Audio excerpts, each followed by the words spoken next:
Hello dear friends, I'm glad to welcome you to our channel. In this video, I will answer the many questions from our viewers. Why do seeds either not sprout at all or sprout unevenly and very slowly after being sown? With the start of the new sowing season, unfortunately, we are receiving such questions from our viewers more and more often. There are three main reasons that I will focus on in this video. So I recommend watching it until the end. I think you'll find it useful. So friends, the first reason I want to highlight is the quality of the seeds. I've said many times before that you shouldn't try to save money when buying seeds. Usually high quality certified seeds from leading producers cost more than seeds from unverified, lesser known companies. Why are the prices higher? Well, obviously more attention is paid to quality control and testing. Maybe it's also because the company is already well known and has a recognizable brand. That doesn't matter.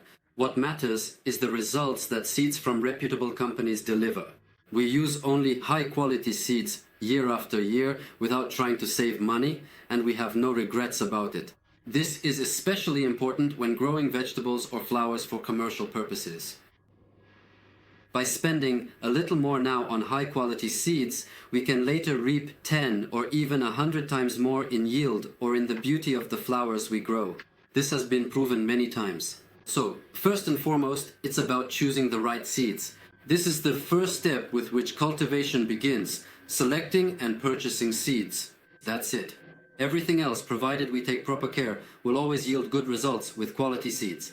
The second reason, which is also very important, is ensuring that the sown seeds have sufficient moisture. I've put moisture in second place. Why?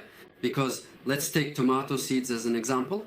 Although what I'm about to say applies to the seeds of any other crops as well. So, the main reserve substance in a tomato seed is protein, which at the initial stage after sowing must absorb an amount of moisture approximately 3 times the weight of the seed itself.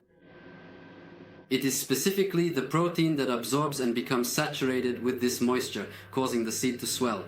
The seed absolutely must swell so that it can then open up like a shell, allowing the sprout to emerge. Friends, if there is no moisture, the seed won't be able to swell and it won't be able to sprout. Therefore, when sowing seeds, make sure to moisten them properly.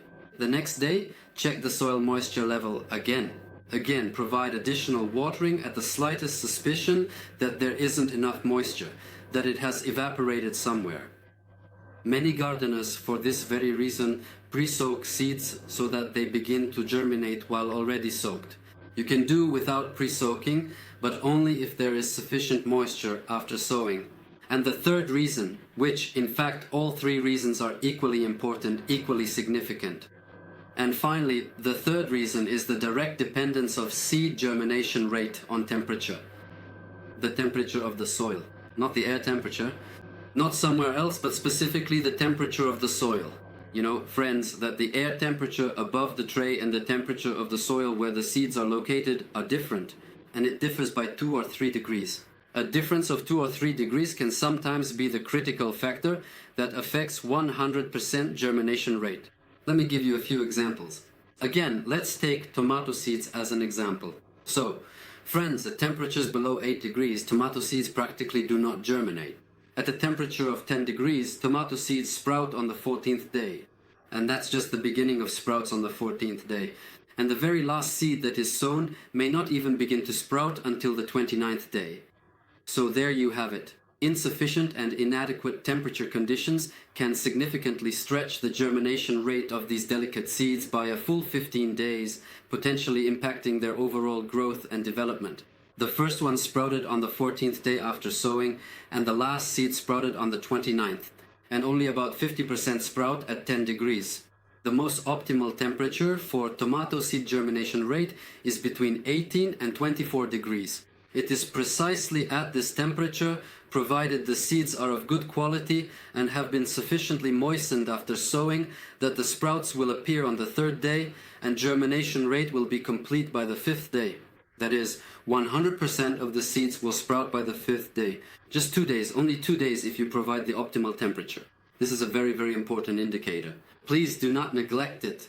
Create these conditions by any means, and then you won't have any issues with uneven germination rate.